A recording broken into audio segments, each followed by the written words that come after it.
정상외교 때 원래 저런 장면을 연출하는 게 그 정상의 이미지 내지는 그 취향과 관련이 있잖아요, 항상. 그래서 네. 상호간에 이제 저런 이벤트를 기획을 해서 하는데 저건 이제 다카이치를 위해서 말하자면 만든 이벤트잖아요. 아 근데 우리 케이팝은 또 배경으로 깔리니까. 아니, 그러니까 물론 네. 외교 현장이니까 그런 건데 다카이치 우리가 보면 좀 민망해했잖아. 아, 지금 민망하더라니까요. 보면. 근데 예전에 윤석열이가 나가서 외교한다고 돌아다닐 때 보세요. 매일 술 처먹는 장면만 나와요. 네, 그건 맞아요. 그 선호가 그쪽이기 때문에 그 나라에서 그런 장면을 아니 실제로 그래요. 그렇게 만들어준 그렇게 거예요? 만들어서 이제 내보내게 하는 건데 그걸 볼 때 상대 국민들 우리가 지금 다카이치를 보면서 민망해하듯이 네. 어떻게 생각했을까 한번 생각해 보시라고. 저기 한국의 대통령이라는 게 왔는데 뭘 술만 먹는 거야. 정상끼리 주고받는 선물들은 개인이 사용해도 되나요? 이제 언론에 공개하고 공식적으로 주고받는 선물은 네. 그거는 대부분 고가라서 네. 그건 이제 국고로 귀속되는 거죠. 그러는데 제가 있을 때 잠깐 들어보니까 이제 다자 외교하거나 이럴 때는 정상 부인이나 이런 사람들한테 되게 작게 선물을 한다 그러더라고. 우리도 이제 올 때 또 이제 작은 선물도 하고 왜냐면 가질 수 있게. 그러면은 우리는 이제 그때 문재인 대통령 때는 가서 화장품 선물을 그 정상 부인들한테 많이 했는데 네. 다음에 회의 때 만나잖아요. 네. 그러면 정상들이 와가지고 그 와이프가 화장품 진짜 좋다고 그랬는데 한 번 더 주면 안 되냐고. 오, 진짜로요? 그렇게 진짜로 얘기할 정도로 인기가 있었대요. 특검의 구형에 대한 최강욱 변호사의 말씀을 들어보겠습니다. 똑같은 범행을 해도 어떤 사람이 했느냐가 되게 중요한 의미가 있을 수 있죠. 이상민은 행안부 장관이었습니다. 행안부 장관하고 국방부 장관은 그 계엄과 관련해서 그 핵심적인 역할을 하는 국무위원이에요. 네. 계엄을 선포를 건의할 수 있고 그렇습니다. 비상경 확대를 건의할 수 있고. 네. 근데 그걸 전혀 저지를 하지 않았거든요. 그렇죠. 그리고 거짓말을 또 계속했죠. 국회에 나와가지고 맞습니다. 무슨 그런 지시를 받은 적도 없고 윤석열 책상에 보니까 거기 뭐 이렇게 하고 봤더니 있더라고요. 네. 이따위 그 거짓말이죠. 그런 생 거짓말을 한 게 이게 또 판사 출신이란 말이에요. 그렇습니다. 그러니까 이제 법을 잘 모르는 것처럼 행동할 수도 없는 사람이에요. 기본적으로. 그다음에 이 사람이 그 위치에서 했어야 할 것으로 헌법이 기대하고 있는 의무는 뭐냐면 그 상황에서 어떻게든 이거를 저지하기 위해서 앞장서야 되는 사람인데 이거를 계엄을 통해서 국가의 기능을 그러니까 제대로 된 민주주의가 작동하지 않도록 막는 핵심적인 기능을 수행하려고 했고 그거 과정에서 한덕수하고 이제 웃으면서 몇 분 동안 오랫동안 대화하는 거 이런 것들이 종이 들고 하는 게 다 주요한 역할을 했다는 게 나왔단 말이죠. 그렇죠. 지금 내란 주요임무 정사자의 형을 그 징역 5년 이상 사형 무기까지 이렇게 보여주셨는데 그거 네. 똑같은 형으로 규정된 범죄가 형법에 살인죄입니다. 살인죄. 살인죄가 똑같은 법정형이에요. 그게. 아 그래요. 네. 그러면 살인이 우리는 이제 똑같은 살인죄로만 그냥 돼 있지만 미국 같은 경우는 1급 살인, 2급 살인 이런 게 있거든요. 그럼 1급 살인은 뭐냐?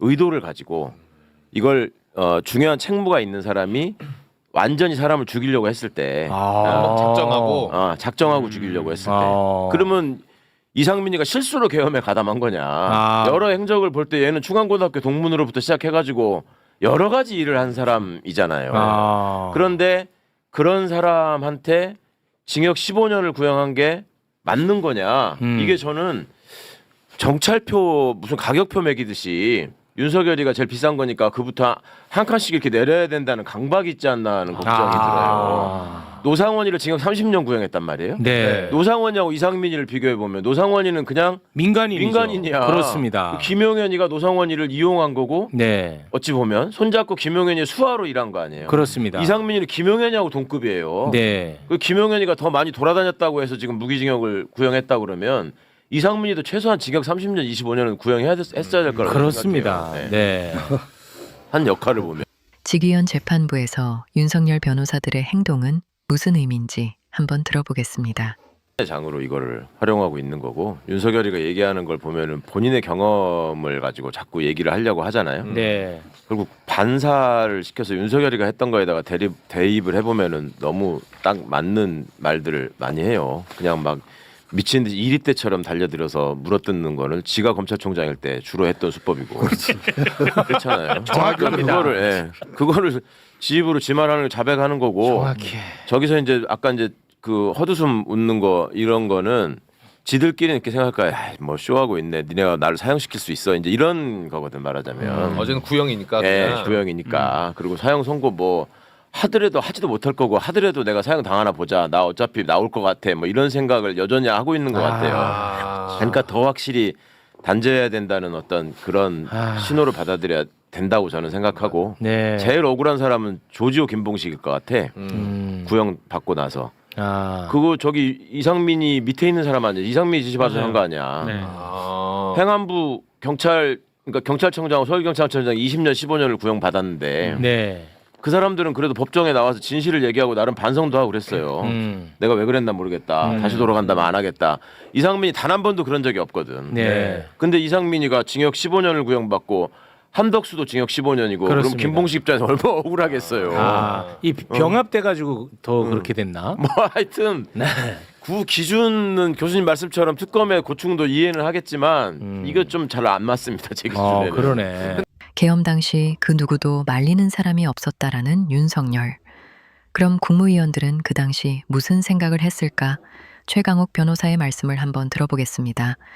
를 생각하면 저는 제일 화가 나요. 그러니까 진짜로 교수님 말씀처럼 한 명도 필요 없어. 한 놈만 있어도 돼. 한 놈. 네. 근데 그때 이 사람들은 뭔 생각을 했을까? 소위 한국 사회에서 누릴 거 다 누린 저게 지배 엘리트라고 지칭받던 사람들이잖아요. 네. 첫 번째는 공포였을 거예요. 저 윤석열이한테 쌍욕 얻어먹기 싫고 이 상황에서 내가 계엄령을 이미 선포했는데 과거에 그러면 어떻게 됐는지를 다 알고 있는데 지들의 젊은 시절을 반추해 보면 그럼 내가 살아야 된다. 이게 1번이고 맞아. 2번으로는 그러면 여기서는 내가 어쩔 수 없지만 돌아가서라도 그러면 국민들한테 진실을 얘기하고 나는 여기서 관둘 것인가 생각한 사람 과연 있었을까? 그렇죠. 두 번째는 틀림없이 계산을 했을 거라고.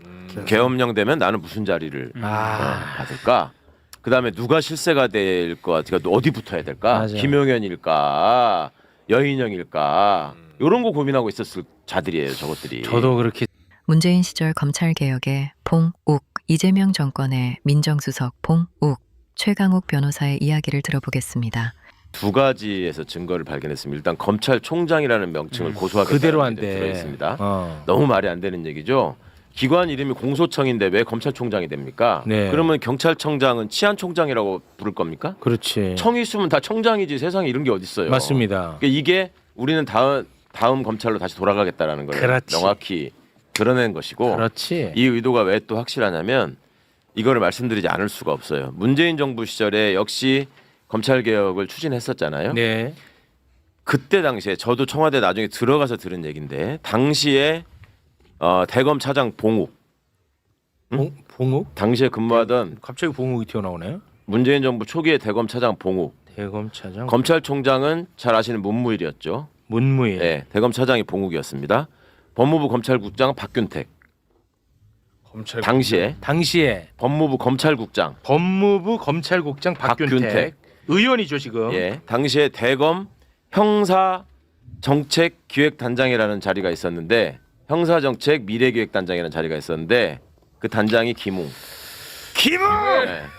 어디 갔어 요새 안 보이고. 자, 이때 민정수석실의 봉욱 대검 차장과 김웅이가 집요하게 면담 신청을 합니다. 이 검찰개혁과 관련해서 검사들을 설득할 수 있는 방안을 저희가 마련했고 그거를 이 정도 선을 마지노선으로 하면은 검찰이 반발이 없이 따라갈 겁니다. 저희가 획기적인 안을 마련했습니다. 보고를 했다는 거예요. 그러니까 청와대 일을 뭔가 줄여주고 도움을 주는 것처럼 그렇지. 했군요. 문재인 정부 초기 얘기예요. 네. 그때 대검 차장 봉욱이 와서 보고했던 내용이 이거하고 똑같아요. 진짜요? 네. 진짜로? 이걸 그대로 했던 거예요. 안 그래도 12월 11일 문건에 봉욱이 이름이 있더라고요. 이거 여기까지만 일단 말씀드리겠습니다. 이게 얼마나 지금 심각한 일인지. 그 전부터 그러면 그 똑똑하신 분이 호루라기를 좀 부셔야지.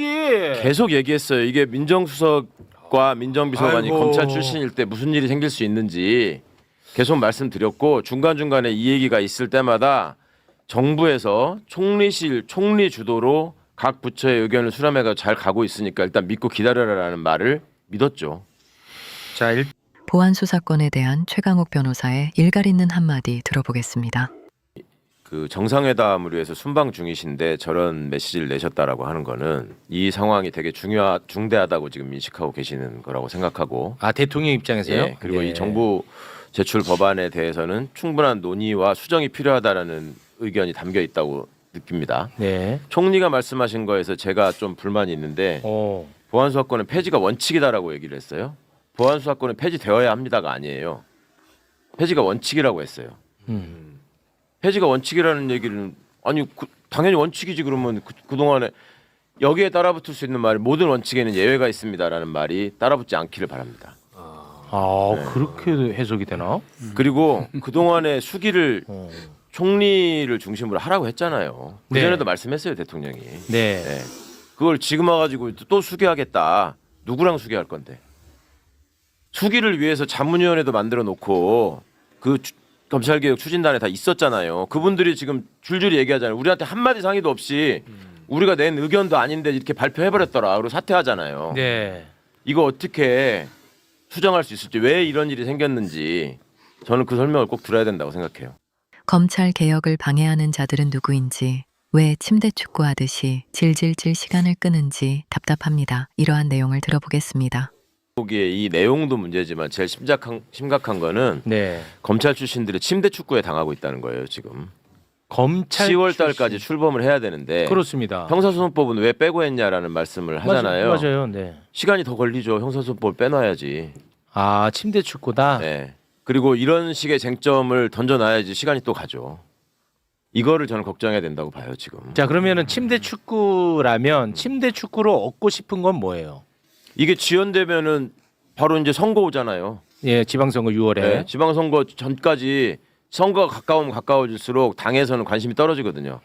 선거에 집중해야 돼요. 뭐 그건 맞겠죠. 그러면 국회 논의도 지연된다고요. 네. 그게 1차적인 목표고. 아니 그럼 검찰청 폐지법 네. 이미 그거 다 의결까지 끝난 건데 네. 그 10월에 그 시행해야 됩니다. 그렇죠. 그런데 무조건 이거 시행해야 만약에 되죠. 정리 안 되면은 그 법도 이제 다시 바꿔야 돼요. 그렇죠. 아니 그렇게 돼도 상관없지. 검찰만 유지하면 되니까 이자들의 입장에서는 침대 축구가 성공하면 그다음에 그렇게 해가지고 또 하나는 과거 정치 검찰의 수법에 의하면 이런 식으로 이 쟁점을 부각시켜 시끄럽게 해가지고 선거에 영향을 미치려고 할 수도 있어요. 선거 앞에마다 정치 검찰이 하던 수법이야 이게. 저는 그게 걱정인 거예요. 그리고 정확 구체적으로 어떤 선거를 앞두고 선거를- 지방선거는 사실 검찰개혁이 쟁점이 되면 안 되는 선거예요. 그렇죠. 근데 검찰개혁이 쟁점이 되고 이런애 저런애 지금 법이 잘 됐네 잘못됐네 보안수사권 어떻게 할 거냐 이런 얘기들이 나오면 그러네. 민주당 지지자들 사이에 분열이 생기고 있습니다 지금. 맞습니다. 네. 그걸 노리는 거예요. 지금도 댓글이 안 좋아요. 아까 이제 우리 김병욱 비서관님 노무현 대통령의 검사가 제가 말씀하셨는데 모든 국민들이 다 기억하고 있어요. 22년 전이에요. 23년 전이에요. 네. 23년 동안 우리가 지켜봤어요. 이것들이 어떻게 집단적으로 움직이고 어떻게 준동하는지. 네. 근데 지금 와가지고 또 그 수법을 똑같이 쓰고 있고 예전에 했던 방식을 그대로 하고 있는데 이게 또 발표되고 있다는 게 저는 너무 화가 나는 거예요. 그리고 그때 생각했던 이들의 침대 축구 수법이 고스란히 또 먹히고 있고 이게 만약에 이게 통과가 안 되고 그냥 가잖아요. 형사소송법을 개정을 못 한단 말이에요. 그러면 형사소송법에 의해서 우리는 다 수사할 수 있다 하면서 다시 또 할 거예요. 실제로 지금 형사소송법에는 보안 수사권을 그럼 다 할 수 있다니까. 들어가 네, 있으니까 네. 지금 할 수 있게끔 되어 있습니다. 그래서 처음에 이걸 구성됐을 때부터 자문위원들도 마찬가지고 바깥에서도 형사소송법 개정을 같이 논의해야 된다라는 얘기를 계속 했었습니다. 안 한 게 아니에요. 실제로 보안 수사권에 목매는 검찰들의 이유를 최강욱 변호사가 말하겠습니다. 믿는데 걱정이 그런 거예요. 지난번에 연판장 돌리고 뭐라고 또 준동할 때 형사 포기했다고 검사들. 네. 그럴 때 과거에 보안 수사권 그래도 좀 남겨주는 게 맞는 거 아니야라고 얘기했던 사람들이 있죠. 당내에도 있고 당 바깥에도 있고 많이 있었어요. 네. 민주당 지지자들 중에서 네. 혹은 민주당 소속원들 중에서. 근데 그렇게 준동하는 거 보면서 야 이것들은 진짜 안 되겠다. 하나의 여지도 남기면 안 되겠다. 그거를 반드시 파고 들어와서 또 이용할 거다라고 다 얘기했어요. 네. 그래서 보안 수사권 얘기는 소멸된 걸로 믿었거든. 그 뒤로 또 슬며시 또 얘기하잖아. 이게 얼마나 끈질기고 집요한지를 아셔야 됩니다. 이게 옛날부터 공무원들 사이에 자기들끼리 통용되는 그 은어가 몇 개 있는데 개인과 관련해서는 쪽팔림은 순간이고 자리는 영원하다. 아부가 능사다라는 말을 개인적으로 하고요. 조직적으로 검찰이 했던 얘기는 뭐냐면 정권은 순간이고 검찰은 영원하다라는 말이었어요. 왜 그거를 위해서 이 사람들이 중단하고 포기할 거라고 생각하십니까? 절대 포기 안 합니다. 이게 그동안에 누려왔던 지네들의 혜택과 기득권이 얼만큼인데 돈으로 따져도 이게 얼마인데 그걸 쉽게 포기하겠습니까? 네. 중수청과 공소청을 그리고 각 기관들의 역할은 어떤 방식으로 작동해야 하는지 들어보겠습니다. 그럴 수 있다고 얘기하시는 분들의 생각은 뭐냐면 지금의 구조를 그대로 전제로 했을 때 애나 조금 맞는 말이에요. 그러니까 지금처럼 검경이 완전히 따로 놀고 아 우리가 더 높은데 갖고 와봐 내가 검사할게 네. 이런 발상이거든요 지금. 네. 근데 지금 우리가 설계하고 있었던 수사제도 형사사법제도의 변화는 기본적으로 정치검찰이 그 주어진 막강한 권한을 활용해가지고 해왔던 그 나쁜 짓 이거를 근본적으로 뿌리 뽑자는 거에서 지금 나온 거예요. 네. 그러면 원칙적으로 그 말아먹을 가능성이 있죠. 공소청이 말아먹는 거는 저기 공수처가 수사하면 되고요. 경찰이 말아먹는 거는 중수청이나 공소청이 수사를 할 수 있습니다. 네. 그러니까 그렇게 견제할 수 있는 방법도 있지만 근본적으로는 그걸 보안 수사의 문제로 해결할 게 아니라 수사기관의 상호 감시 견제로 해결해야 될 문제 네. 이거니와 첫 번째 장치고. 예, 또 하나 이게 기술적으로는 박은정 의원 얘기처럼 킥스를 처음부터 열어서 이거를 공소청과 수사기관이 처음부터 협조하고 협의하면서 가도록 하면 네. 거기가 생길 수 있는 여지가 당연히 확 줄어들죠. 뭐 그렇겠죠. 지금은 검찰 몰래 경찰이 수사해가지고 말아먹는 거는 우리가 가서 바로 잡아야 될 거 아니야 이 말을 하는 건데 네. 경찰 몰래 할 수 없게 만들면 되잖아. 아, 투명하게. 네.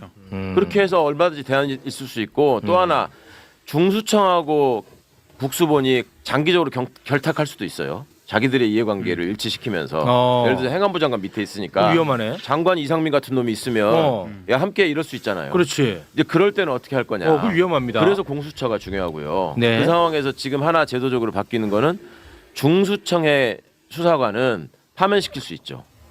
검사는 징계제도에 파면 자체가 없었잖아요. 탄핵을 했어야 되잖아. 네. 근데 지금은 그게 가능하니까 징계제도로도 징계제도도 견제할 수 있고 가능하고. 그다음에 감사원도 그간에는 수사 내용에 대해서 감사를 할 수는 없지만 수사 과정에서 벌어지는 각종 인권 침해나 나쁜 짓들 있잖아요. 그건 감사원이 감사를 해야 되거든. 권한이 있고. 근데 안 했거든요. 네. 쫄아가지고. 아, 그걸 해야 쫄아서. 됩니다. 예. 아. 감사원이 해야 되고 국민권익위원회도 사람들이 그냥 그 김건희 가방 때문에 알게 됐지 잘 몰랐는데 맞아요. 권익위원회도 기본적으로 부패 행위에 대한 감시와 조사권이 있어요. 네. 그러니까 아니 우리나라에서 부패한 집단으로 따지면 검찰 능가할 데가 잘 없잖아. 네. 그런 권한들이 제대로 기능을 발휘해야죠 이제. 중수청 자체에 또 뭐 심의기관 뭐 이런 걸 하는 그렇죠. 너무 안 그것도 되나요? 심의 참여로 감시기구를 계속 두도록 또 돼 있고. 감시기구도 또 예, 있고. 예. 반갑습니다.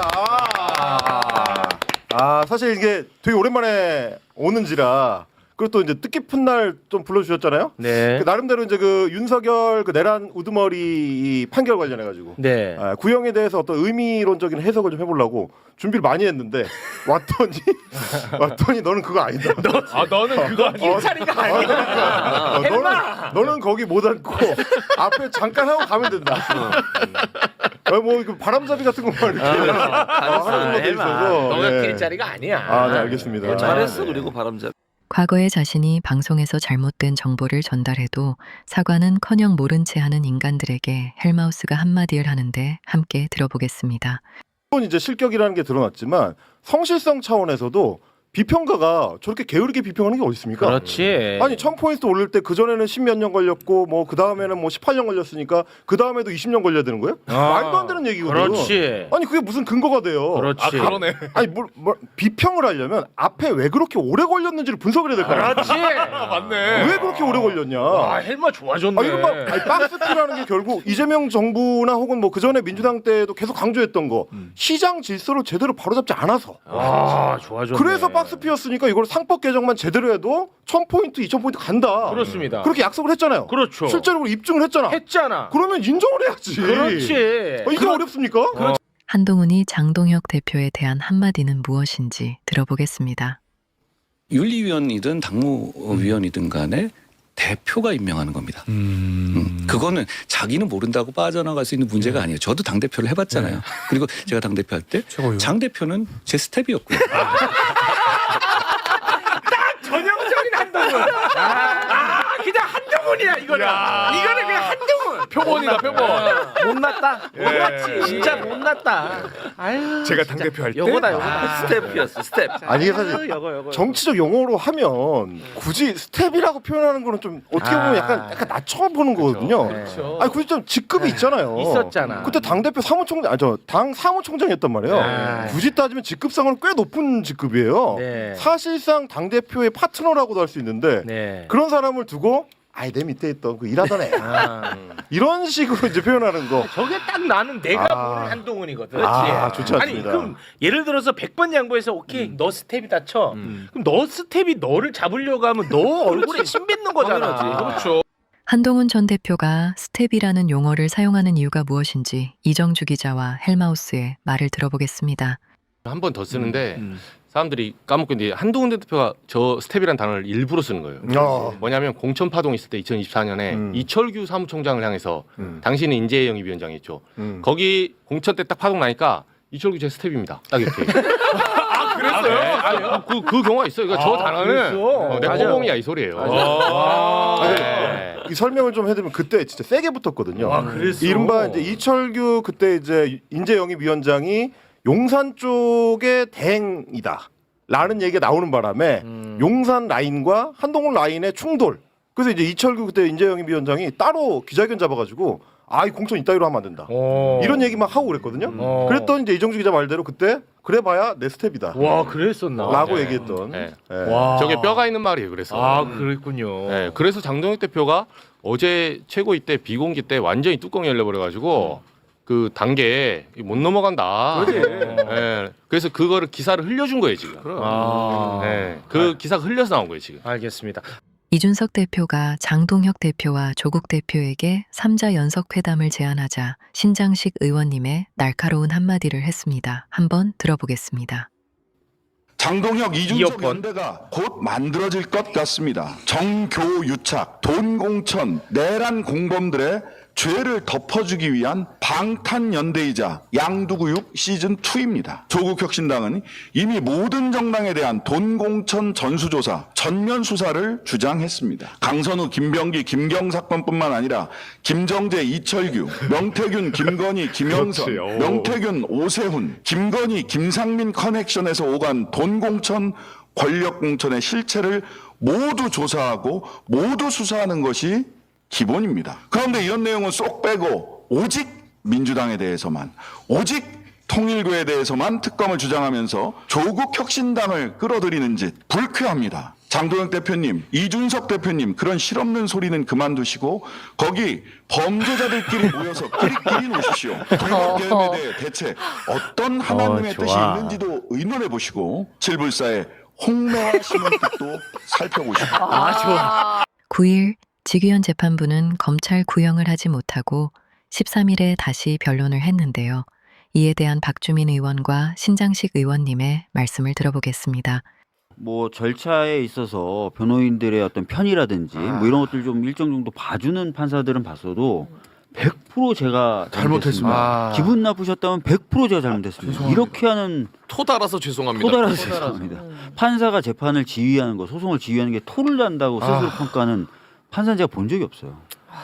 아니 저렇게 소송 지휘를 하고 그다음에 실제로 최종 변론하고 구형하기로 한 날 못하고 13일로 내일로 넘겼잖아요. 저쪽에서는 그걸 하나하나를 전부 다 승리라고 생각하고 뭐 그걸 그렇겠죠. 가지고 뻔뿌질을 하고 있을 거예요. 저들에게 작은 승리라도 승리의 경험을 자꾸 주면 안 됩니다. 맞습니다. 철저하게 하나 따박따박 원칙대로 해서 뭐 이건 무리살팀 뭘 해도 안 되는구나 네. 라고 생각을 하게 만들어야 되는데 계속 저거 거리의 극우들을 부추기는 행위예요. 맞습니다. 그냥 법정 지휘에서 끝나는 게 아니라. 네. 재판에 임하는 윤석열 전 대통령과 그의 변호사들의 태도를 지적하는 신장식 박주민 의원님의 말씀을 들어보겠습니다. 내란 우두머리임을 자꾸 까먹으면 안 돼. 그래서 매블쇼는 그 대기 화면을 아직도 안 바꾸고 있는 겁니다. 맞아요. 아직도. 와, 그러니까 야, 진짜로 줘라. 야 국무위원들이 뭐 나를 좀 말렸어야지 하고서 나중에 국무위원 탓하고 하는 정말 찌질한 짓을 하지만 하고 저렇게 저런 자리에서 졸고 앉아 있는 자이지만 진짜 내란 수괴예요. 내란 수괴. 그렇습니다. 내란 수괴라는 점을 우리가 잊어서는 안 되는데 직위원 그 레크레이션 MC께서 재판 자체를 희화시키고 저쪽에게 자꾸만 저는 그게 제일 싫거든요. 자꾸 승리의 경험을 줘. 요거 하루 늦췄다. 그것도 승리야. 내가 중간에 제지했는데 결국은 직위원이 나한테 사과했잖아. 이거 분명히 유튜브 가서 또 얘기할 거예요.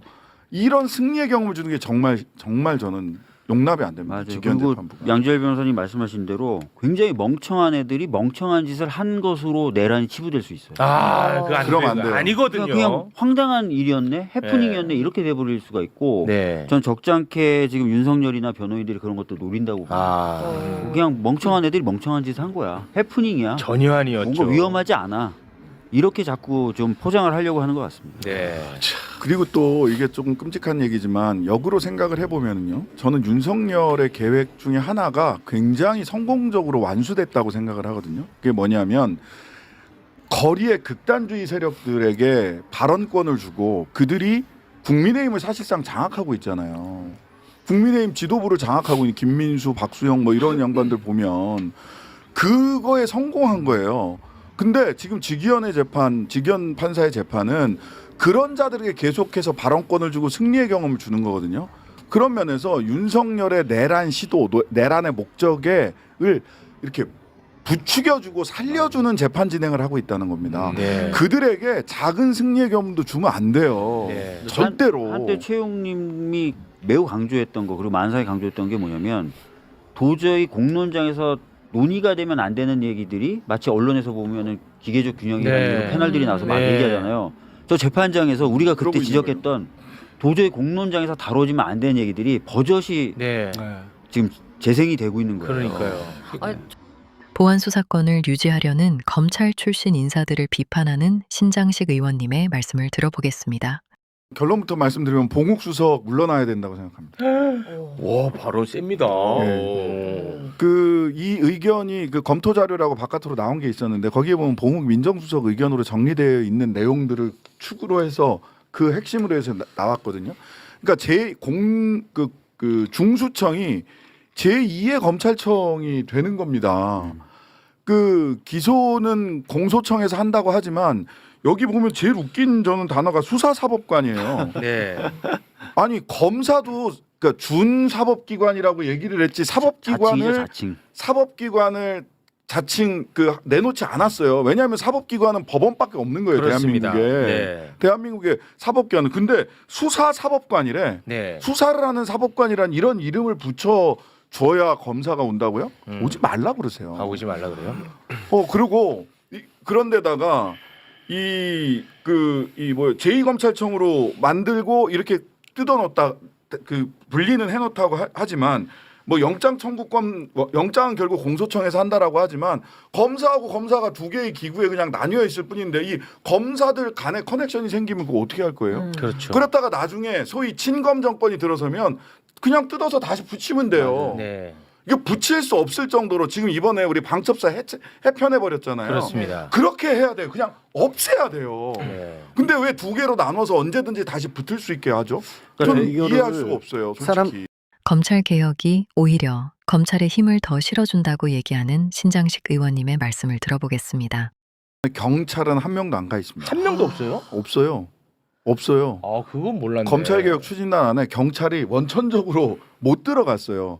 그 자문기구의 학자들은 뭐 경찰 출신이라든지 경찰 쪽 이야기를 할 수 있는 분들이 들어갔는데 실제로 그 일을 추진하는 검찰개혁 추진단에는 검찰 쪽으로만 쫙 구성이 돼서 그때부터 조국 혁신에 굉장히 걱정했거든요. 이렇게 되면 검찰 입장에서만 안이 나올 수밖에 없다라고 걱정을 했는데 그 걱정이 현실화되니까 조금 허탈하기도 하고 화가 나기도 하고 한데요. 근데 여기서 한 가지만 더 굉장히 또 중요한 게 있습니다. 지금 계속 빠져 있는데 이게 이제 검찰 개혁이 문재인 정권 전후로 돌아가면 안 되거든요. 근데 뭐가 있냐면 전권 송치주의 얘기가 지금 계속 빠져 있는데 약간 전권 송치주의를 부활하려고 하는 흐름이 있어요. 그러니까 전권 송치주의라는 게 뭐냐면 되게 어려운데 경찰에서 수사한 모든 사건을 검찰에 넘겨야 된다라는 뜻이에요. 근데 이게 뭐냐면 수사의 종결을 검사가 하겠다는 얘기입니다.